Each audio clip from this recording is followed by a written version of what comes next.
This is Victoria for INM.TV, part 2 with Alan Salisbury.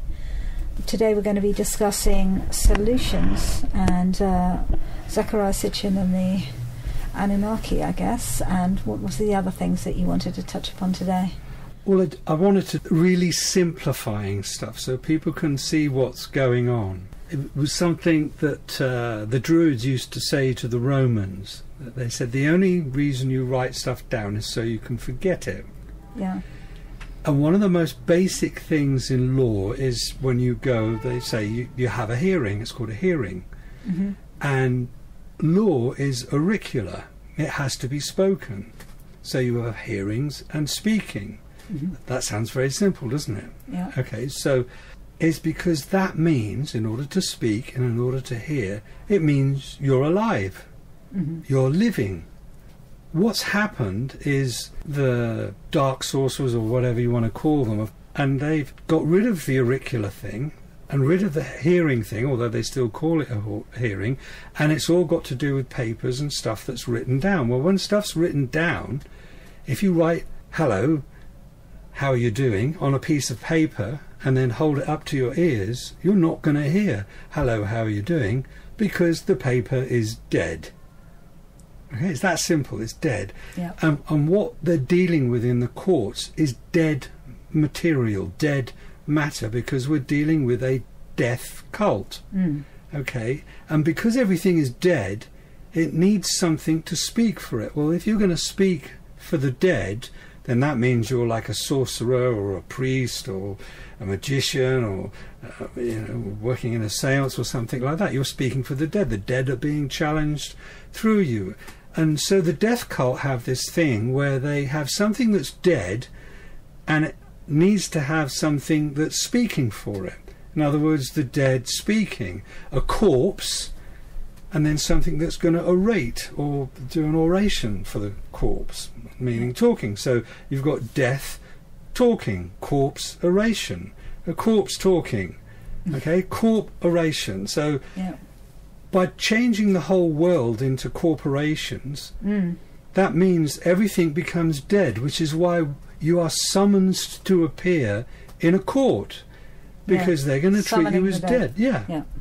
Like there's this big seance, and the judges are priests. In fact, everything that rules any Western civilization, they are, to all intents and purposes, priests.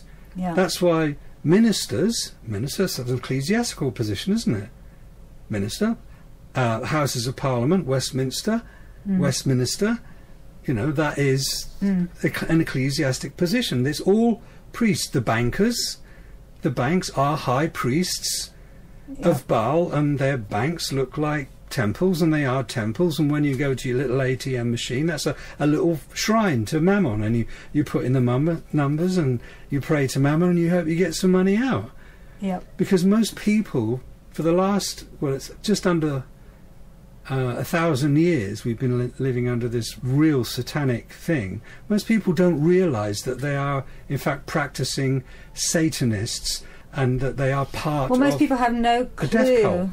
About the whole satanic agenda going on behind the scenes. It's kept so, and most people don't want to know, because their lives are so, tangled up with dealing with the system nonsense. Yeah, I mean, it's the last thing they want to know is about child sacrifices and other. But it's not only child sacrifices. It's like the only thing you have of value is your life. In other words, that's living. That's life force. Yeah. Okay. So the death cult, because everything is dead, need to animate the dead or something that's dead with life force. Yeah. So they get you to make an offering in a high temple or to one of the priests of a corporation, and you sacrifice your life for this death cult, and in return you get this mammon, because they've stolen everything from you anyway. So or they do, the most profitable one is war. They do a huge sacrifice of things that are living on the whole earth, and they have that. That's how the death cult work, and it's really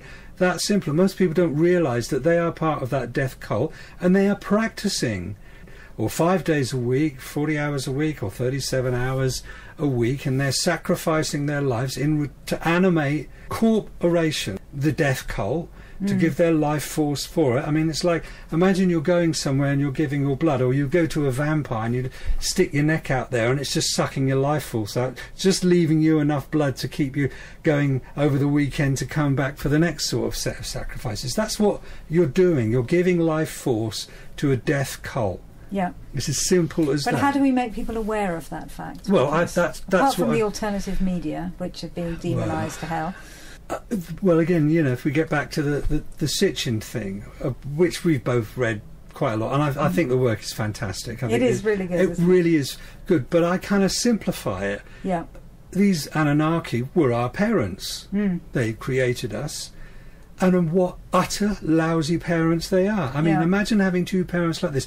When your parents had an argument, they got their children to fight to the death, and whichever child won the argument. Yeah. Because that's what they're doing. Yeah. Let's talk about sleeping with the daughters of Adam. You know, why not just say they're paedophiles?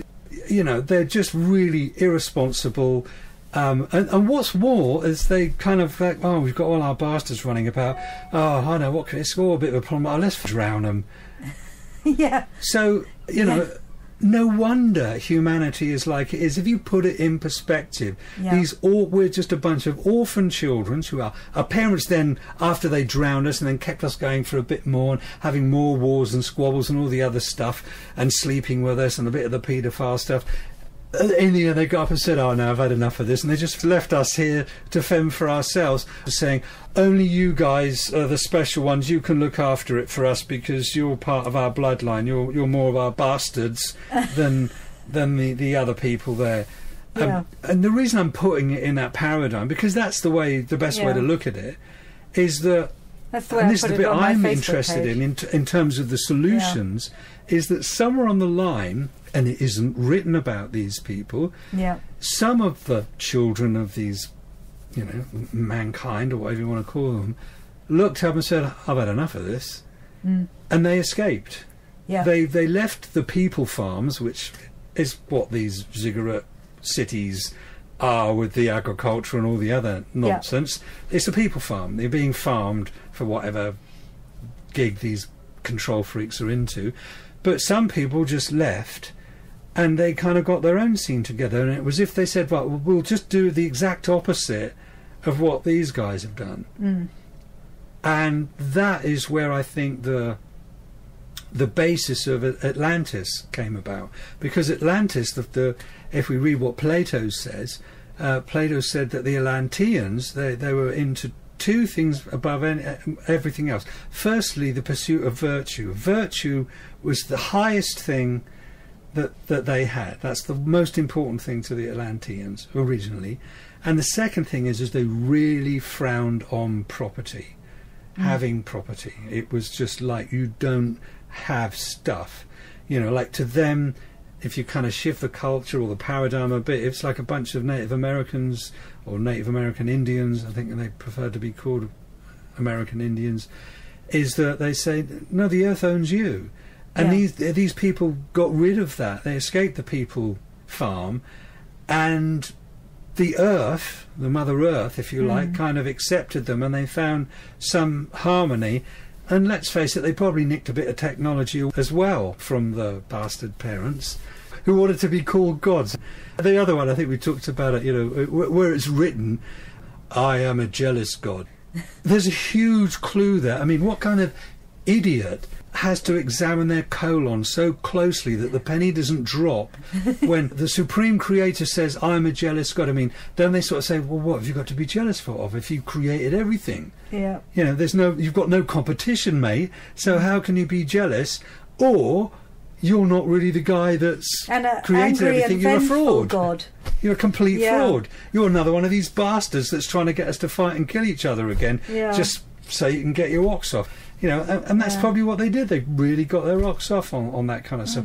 And they could do that because they were master geneticists, and they, you know, they come here, they manipulate us, and there must be people that did look up to them as god beings when they arrived in their spaceship. Because we're innocent, and they take real advantage of it, just the same way the paedophiles take advantage of That's why the death cult prey on children, get them while they're young. Oh, they love that. Well, that's what they really get off on, is that Ownership corrupting the innocence. Yeah. You know, some people would say these are the fallen angels. They don't have souls. They are less than, and they created something that was potentially much greater than they could ever be. You know, and closer to the divine or the prime creator than they will ever be. Yeah. You know, and I think that's probably what they really hate about us most, because if you think of our origins and you look at the world as it is, most people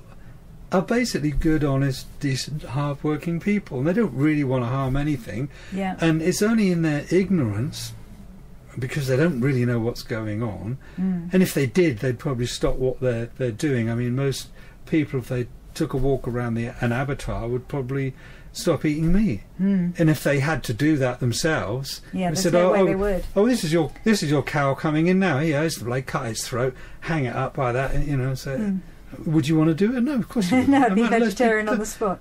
But it's all done in this sort of corporatised way that we don't think of it. It's all.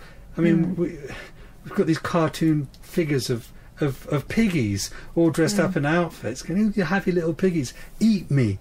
Eat my bacon. Have this and all the other stuff. You know, it's complete mind warping programming that has nothing to do with the truth of what's really going on in an abattoir. You know. Well, so how do we get away from that? How do we gain control back? With I think corporations. I think we have to go back to this Atlantis and the Native American thing and get some really basic ground rules together, and those ground rules come down to those 3 natural laws. It's first, all life is equal, all life is sacred. Second, treat all life as you'd like to be treated yourself, or as it likes to be treated. And third, you know, just take what you need and leave the rest. Yeah. That's not rocket science, that's how nature works, and that's how, you know, that's the real basic simple stuff. And the reason we don't know much about the Atlanteans, because they too didn't write stuff down.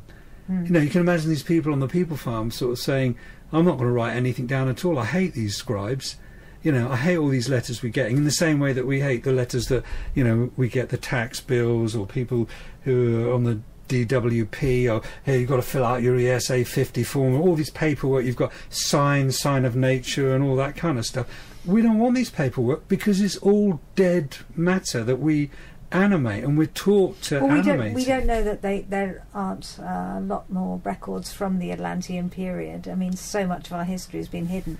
There's like 7 levels or something below the British Museum filled with artefacts and things. Well, yeah. Artefacts are hidden everywhere. So in the same way that, you know, we were talking about Stanley Myers comes up with a car that runs on water, you know, and so they bump him off. We don't want that, because, I mean, that shifts the whole paradigm for all their reasons for wars and natural gas and all the rest of it, because, blimey, water just falls from the sky, doesn't it? Yeah. You know, and so it'd be very difficult to tax it. What we've got to focus on is how we get these things released. I mean, they have this formula or process. So, for example, you could get a real crop circle appears, and the establishment go, oh my God, we can't let that be done. So what they do is they hire a bunch of guys to make fake ones. Yeah, but they're so obviously fake, though. From if you go to the crop circles and see exactly, but how interwoven the actual. But what it does is it undermines the credibility of the original ones. Yeah. So in the media they put this out, and you say, what do you think of those crop circles? Oh, they're all fakes, mate. It's a load of old bollocks. Well, the media we know is owned. So exactly. That is why the alternative media comes in. But how do we move from here? I mean, we've got to break the barrier that's up at the moment between. Well, I think people really need to see the truth. And in order for them to do that, they need to see the truth about themselves, where they're at, what they're doing, where they are in this society. And remember, society is not an all-inclusive word. It means the socially dominant members of a community. So you're dark side, like Thomas Williams. You're being farmed. You're still on a people farm. So what are you doing? What are your actions doing? Are they causing harm and loss to other people? Are you... we've got this malignant money system, and money's like the life force of any civilization. What we're doing is we're like vampires.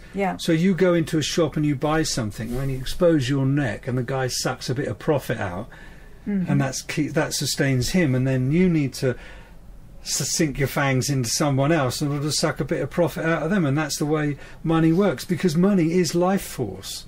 Money is a way of that. If you sacrifice your life to earn money, then that becomes a movable currency of force and of energy, and other people need to get their cut out of it, and it works on that profit basis, so that's what we're all behaving like vampires in a death cult.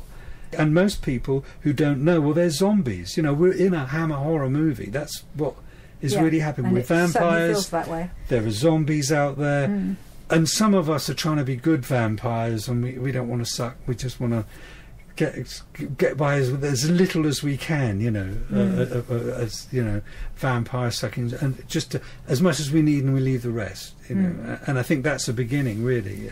It's a beginning, but it doesn't really scratch the surface. We need like a manifesto of all the things we'd want to change, and then push that as a way forward. Of course, that would be good. I mean, the first thing that's got to happen before anything can change is you have to get rid of the malignant money system. The people who issue currency must be of the highest integrity. Really, and we've got the complete opposite. Literally, demons are issuing our currency. Little, no, I say demons. They're worse. Well, they put it on the bills in America. It's actually on your bill to look at. It was written by prophets, I think, as Isaiah wrote, and certainly Sitchin was listing quite a few, that there will be 1,000 years where Satan will rule, and that's where we're at now, I'm sure. And that comes to an end. I was hoping we were at 1,000 years of peace now. No. Age of Aquarius. Well, everything shifts in the zodiacal calendar, and so when that shifts, that's when it comes. Which I think Newton said that the Nibiru thing passing again, when the race of bastards come back, will be no sooner than 2060. 2060. So if you go back to say like 1066, and you think, well, that's when William the Bastard came over, and he was financed by the death cult.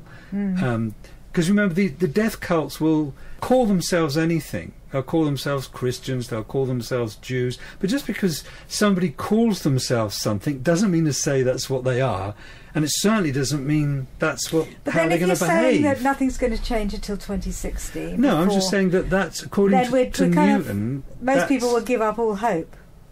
Because it's like, well, what can we do if we're in the age of Baal? I mean, I don't believe that. I feel we're on the edge of change. Well, I do feel that. That was just the Newtonian timetable, and he spent a lot of time doing this. As you know, there are 3 calendars, basically, and if you use that one, that kind of coincides with a lot of changing sides. How the Marduk thing came about, and he was pissed off, because that was his, the Aries thing, and the other gods weren't taking him seriously, and if you just follow that story, I don't want to go into it too much here, because a lot of people might not want to read that, but basically... It's also on YouTube for anyone who wants to hear the audio, though the audio has got too much chatter in the audio. Have you heard those? I haven't checked that. I think it's always best to read the book. Or at least read the book along with the audio, which is what I did with some of them. We need to stop animating the dead and get into the living, because... Getting back to the Atlantean thing and certainly the American Indian thing, what backed their currency and what animated their civilization was the fact that they were all really into each other. That was the real value, was their friendships, was the way they were connected, and all that stuff. It wasn't about competition and exploiting each other. all But that even paedophile they have stuff become quite westernised, and well, they have now. yeah, there's a few lovely souls out there, Yeah, but they who are have now. still But look what happened to them. maintained integrity. But and Look what happened to them. Most of the good ones got culled and taken out. And they've joined they've joined the corporate world. Yeah, then they went to they had to go to the church-run missionary schools where they were murdered and on all that stuff. I mean, it was Kevin Annett as Canadian residential schools. Yeah, I mean Kevin. Yeah, I mean, I've known Kevin for quite a while now, but basically, he's the authority on that. I think really that's the. We say now there are a lot of people that are an authority on it, but he's an easily accessible authority on that. If you want to check out what that particular thing and what happened to the Native Americans in the schools and all the rest of it, because once you take people away from their land or the custodialship of or what they looked after, and you replace it with property and you put them on a reservation, there's a concentration camp. Yeah. And you torture them to death and you take their children away from them. They kind of lose all hope, and then you feed them lots of alcohol. These are well-tried methods of suppressing humanity, and I'm using that term, humanity, the monsters, because if you're ignorant, you don't really know what's going on, so you behave like a monster. You are, to all intents and purposes, a vampire. Yeah. And a zombie, those are monsters to me, and that's what you're doing if you're part of this system. It's that simple, but people are going to go, this guy's completely crazy. Yeah. But the reason they'll say I'm completely crazy is because they don't want to look at it. Their addiction to this society, and that's what it is an addiction. And it's easier to poo-poo me and say, this guy's crazy, as opposed to actually do some research and check what's really going on. It's the easy option. This is why they'll still remain a monster. I don't blame them. I really don't blame them. Yeah, because it's there's so much going on in their lives, and most people are sort of dealing with bills day to day and overworked, and it's all underpaid, and the stress of life. Have you spoken to Kevin Annett recently? Not recently, no. He was on Truth, Honour and Integrity not that long ago. But I'd like to find out what he's doing. But I did offer him a place to stay when he was going to come to London quite a while ago, like 2010. I think he has problems getting into this country. Yes. No surprises I there. know he had a stopover in Northern Ireland, I think, somewhere, or in Ireland somewhere. They wouldn't let him go any further. And he's basically instigating his court system is that proper court system. Yeah. I mean, we have, in our court system, and again it comes back down to it, we have Roman law, again the Baal worshipping, property, bastard kind of Anunnaki thing. Canon law, same thing, but the law of the sea, Salic law. And then the highest form of law is Talmudic law. And of course the Talmud is the book that says it's okay to have unnatural sex with a little girl as long as she's under 3 years of age. And unnatural sex means anal sex.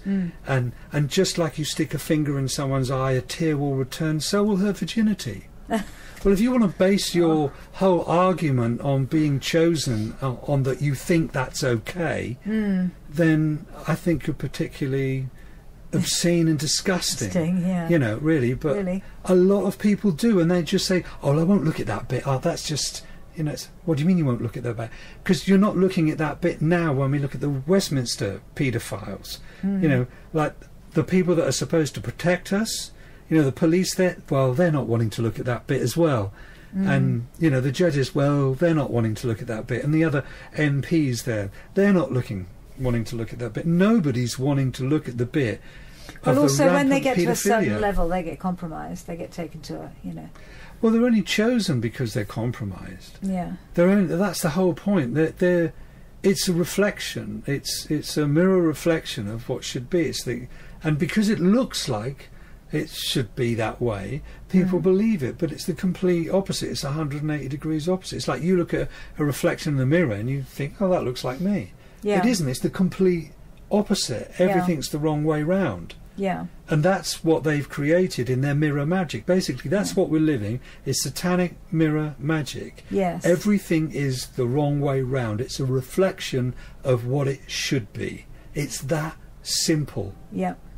You know, and it's so obvious. It's like when you hear politicians talk and they say all the right things, and yet their actions show that they're doing the absolutely total opposite every time.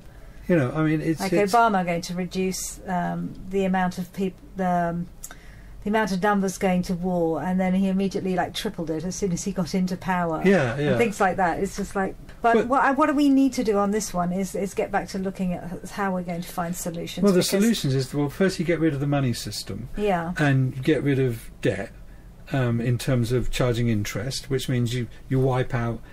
The basic what you do is you still keep the bond that's created in the birth. Yeah. Okay, and that becomes your commitment to the community you live in. In other words, you're saying, I'm part of this, I want to contribute, I've got something to contribute, this contributionalism. And then that is converted into a currency.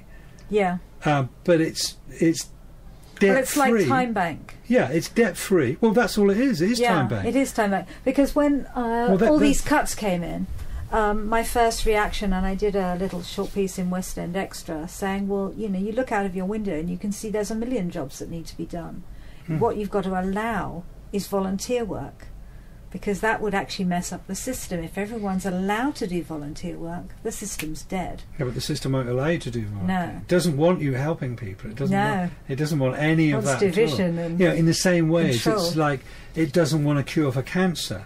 Even though there are loads of cures out there, it's because it's big business. They've got control of it. Because remember, it's a reflection of what is true. Yeah. So to have the money system we have now is 180 degrees different to the money system that we need, which you have contributionalism, where people are committed, they're contributing, that is then turned into a currency. Yeah, but there's what no you're lending. saying they're not going to allow yet, but what we can do, I was thinking, is maybe set up more petitions, because the petitions do slowly get somewhere. Well, and if a load of new petitions hitting the right targets... Petition, again, is a form of begging. You're basically, when you make a petition to Parliament or anything like that, you're saying, I'm a mental health outpatient and I'm begging you to do something, and they can just walk on by. That's what I know, means. but they sometimes do go through. They only do something if, as an individual, they might get a feather in their cap for it, or they can incorporate it in the bigger picture of a more oppressive policy. In the same way that they say, oh, well, we should allow more immigrants into this country. That's really good. That's the right, and then blah blah blah blah blah. But and all the legislation they pass for that, because that looks good on one level, you know, but it's being incorporated into a much bigger agenda, so they can use that in order to get that agenda through. Yeah. So you can't change that. You can no longer change the reflection in a mirror. It's like you being in a mirror and you trying to put lipstick on the mirror. Yeah. It's not going to stick. Yeah. You know, you've only got to move. It's not going to happen. You have to really, as an individual, make that shift. You know, that you have to say, well, if that's the reflection, what's the real thing? It's like that comedian Harry Worth. He used to walk down the street, and he'd stand in the window. I think you put that on the that's on the other one. And again, it's the reflection, and it creates this whole illusion. You've got to see through the illusion.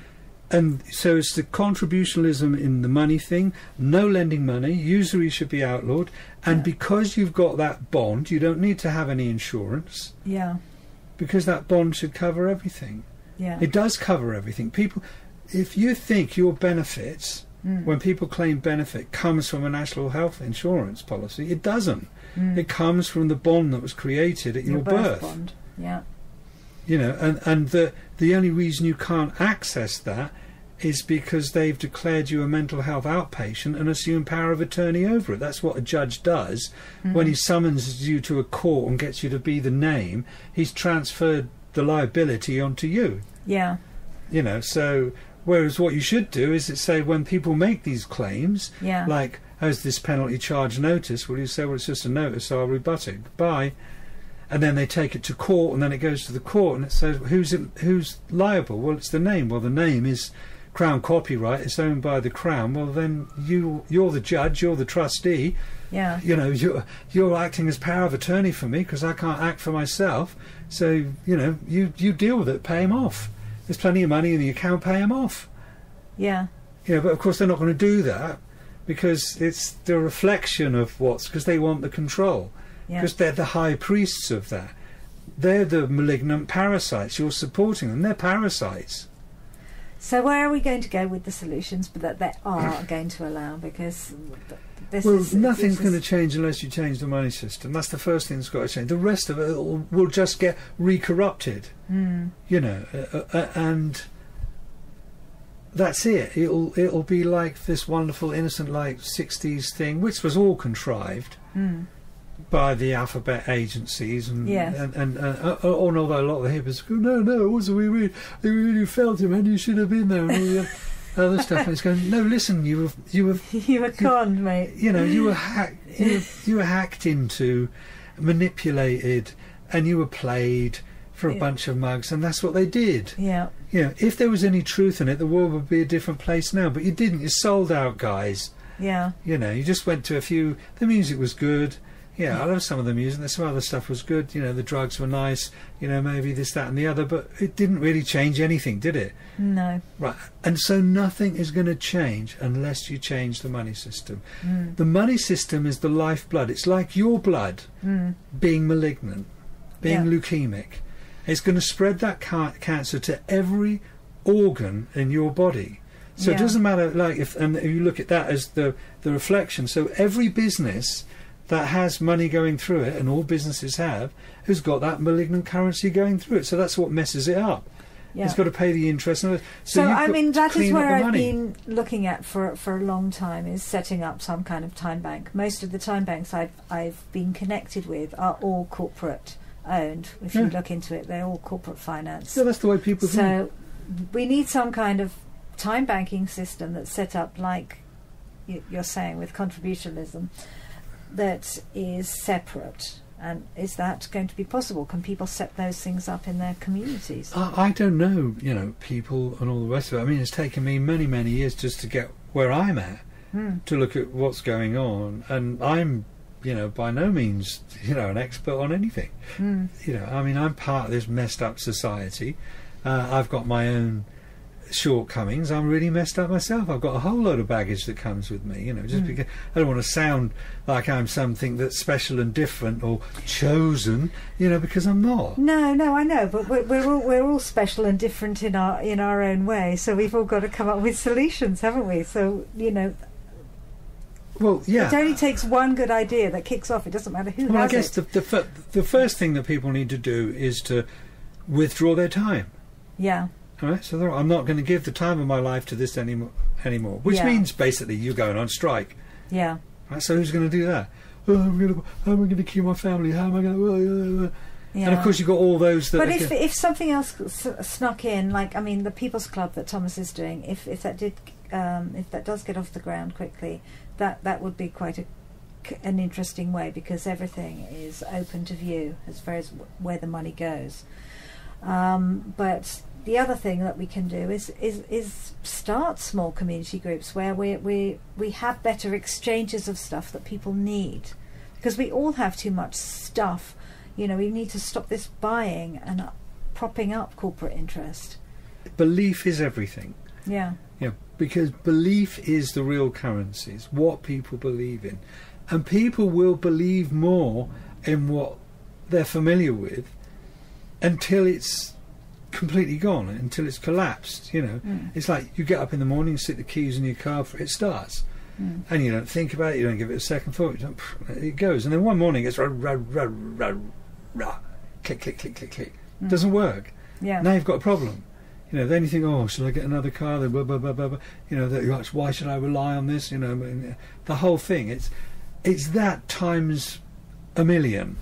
With everything we do, going down to the local shops, what do we need? What food do we need? Everything. It's got to change. And what happens is when you change the money system and you get rid of the malignant parasites and the debt-based money system, other things will fall into place. Look what happened to Germany in 1933. When Adolf Hitler came to power, he passed the first laws for animal protections, animal rights, and he got rid of the... Yeah. Well, you touched upon that in the first one, but... and had a massive, a thriving, explosive economy that just was ahead of everybody else. Well, that couldn't be allowed to be seen. I mean, I'm not saying I agree with a lot of his policies, and he certainly has some really nasty, wicked people on his, in his gang. But the important thing is he changed the money, and stuff started changing. Free health service, everybody had a house. Workers had a car, for goodness sakes, when, workers in England had nothing.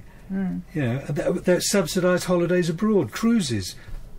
I'm not interested in the personality. There's Adolf Hitler, Gaddafi, Saddam Hussein, Winston Churchill. It makes no difference. It could be JFK. He was another one. He wanted to change the money. That's why he stopped a bullet. Abraham Lincoln, Jackson, all of them. They all identify what the problem is. The problem is the malignant money system. If you don't change that, nothing changes. It's that simple. Nothing changes unless you get rid of that debt-based money system. Nothing. Doesn't matter the personalities that are running it, or how they convince people, or they blame one bunch of guys against another bunch of guys, or whatever. It makes no difference. That has to change. You can't trust the guys that are creating the money. It's as simple as that. You can't trust them. And everything that supports them, you can't trust them. Everything that they've bought and control and manipulates, you can't trust them either. Because they're all part of it. You have to change that. It's cancer. It's malignant. And it's terminal. It may have gone past the point of no return. It is a call for cancer. It definitely. It's called getting back to nature. It's where all the cells say, this is a bad idea, all this multiplying, expanding economy, all that ridiculous rubbish, destroying our planet, destroying our body, because that malignancy will destroy everything that's living, even itself. That's the bottom line. That's what cancer does, isn't it? So it's not going to suddenly wake up one morning and go, I think this is a bad idea. It's incapable of doing that. It needs people to wake up, and believe it or not, we are in the majority. This is less than 3% of the population on this planet are responsible for this. Yes, we are. How the hell do we crack that? I mean, people want power. You can't crack it. You have to look at yourself as an individual, and you say, am I natural, am I benign, or am I malignant? And decide what you want to be. I consider myself to be benign at the moment, because I don't want to be malignant. And I'm moving away from that, and I would like to get back to nature. Same. So I'm looking completely in the other direction to where a lot of people are looking, and they've been programmed to look that way. And I think it has to be done on an individual level. People need to make that decision themselves. You can't create a dictatorship where people are ordered to, no, we're not going to do that way, because that just gets corrupted and creates the same thing again. If they can perceive the truth, and again, this is the alternative media thing, and make their own minds up, then hopefully children do know the difference between right and wrong. It's adults that are really confused. And they're confused because they've got too many vested interests. So really the future really is down to our children, and what are we doing to them? Take your children out of these schools, because the schools aren't going to give them any, they're called academies now, so that gets them out of old legislation, which meant they had to be much more responsible than they are now, so they just rechanged the name and called it an academy instead of a school. More and more people are home educating. People are realising how, as a mother who's done this, people are realising that there is a great deal of support with home educating, and how ever growing it is by day. There's amazing support. Yes, more people should definitely do that. Get their children out of the system, because they're the future. When I think of humanity and the continual barrage that it's getting 24/7, where we've come from, I look around and I can see really good, honest, hard-working, lovely individuals. Yeah. And I just think, how is that possible? Yeah. When you think of all the crap people have gone through, all the programming and all the rest I of it. think it just makes us stronger, and we've just got to spread the love. They're really having to turn the wick up now, just to keep in power. I mean, it's getting farcical now. One of the alternative media channels that I watch is UK Column. It's not far out and cosmic, or the situation. It doesn't even go there. It goes on the real basic, down to earth, common sense. Yeah. Logic, because he's an ex-naval guy as well, so he knows a bit. And he's talking about our new aircraft carrier called Queen Elizabeth. And there's a picture there of this guy Fallon, or whatever his name is. I don't know. He's some nursery guy. He's the Ministry of Defence guy, and he's in this smart suit. And standing next to him looks like some sort of janitor until you look closely. And this is the guy that's the captain of the naval ship, and it's like, these guys have completely destroyed our capability of defending ourselves, so we have to be interdependent with the rest of Europe. This guy is just a disgrace. The military guys, at least you could rely on them looking smart. This guy looks like a janitor in a hotel that's just sujied the floors down on a merchant navy ship and is having a smoko somewhere. It's a disgrace. He's an absolute disgrace as a naval officer. It's a complete disgrace. And to have that picture is just, well, all I can say is the Russians must be laughing their bollocks off. Yeah. And behind Fallon in this photograph you've got his two minders in suits, So it's almost like the mafia have taken over the ship. Yeah. Which is like what's happened. This kind of like banking mafia have taken over the country. It's all occupied. Their religion is that of a death cult, and they've corporatized the country. There is no country anymore. Yeah. The United Kingdom's a corporation. There's nothing called Great Britain anymore. Yes, I mean, people do need to wake up, and well, they do. It gets very, very frustrating when And more people need to look at Zachariah Sitchin and see where all these religions come from, because they're all the same thing. We need to really promote Zachariah Sitchin and people who are exposing that history. It's worth. I mean, what's this? This last one. I mean, if you're just going to read this one, because it's the End of Days. It's and this came out 2007, I think. There's so many. If people don't have the time, YouTube. Yeah. These clay tablets are forensic evidence. There's a lot of scholars that have really gone through a lot of trouble to get this stuff out. And if you're at the British Museum, look at Marduk. Look at how that's been hidden. Please, just have a look. The Bible is a library. Yeah. It's a library with lots of different books. Yeah. And it's a library that's been heavily censored and edited. Yeah. And a lot of the original source material you can get from those clay tablet cuneiform things as well, and from Mesoamerica as well, South America, all the other stuff. So, it is there, it makes sense. That's the source for that library. Yeah. But it's not been edited by guys that have corporatized on it. And if you look in the British Museum at the Sumerian tablets that are there, you might wonder yourself why they're put sideways so that you can't actually see the fronts of the tablets. You're just looking at a blank spine. And actually it took probably about 10 people who worked at the British Museum, me asking about 10 people, where are the Sumerian tablets, for one to finally say, oh, I know where they are, and walk me to them, because the others hadn't got a clue. What is the British Museum? It's just a kind of little stash for a load of loot that's been nicked from other countries. Yeah.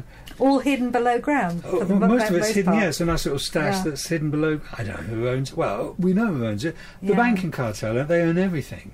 Yeah. So, well, it's not the banking cartel, they're the bankers of the death cult. Yeah. Or the Roman cult, whatever you want to call it, and...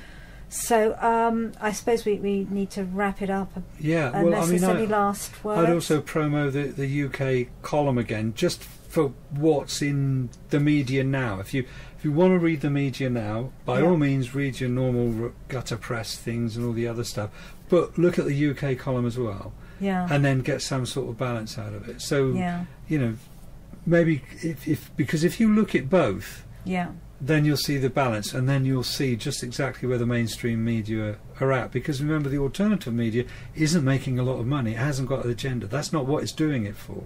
Yes. You know, it's got much more integrity.